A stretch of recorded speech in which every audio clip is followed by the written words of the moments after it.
नमस्कार मित्रांनो, आत्ता बघा हो ही शेळी आमची येलेली आहे. तिला 2 बोकडं झालेली आहेत. ही शेळी आहे.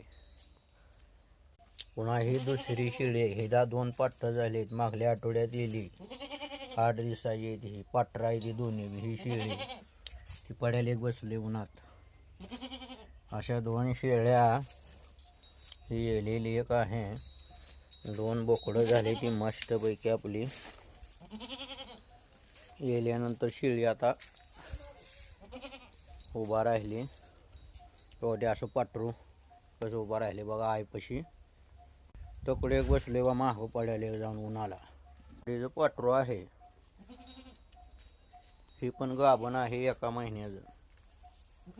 त्याला इथं ऊस ठेवलाय, पाणी व्यवस्थित. त्या पाटराची आहे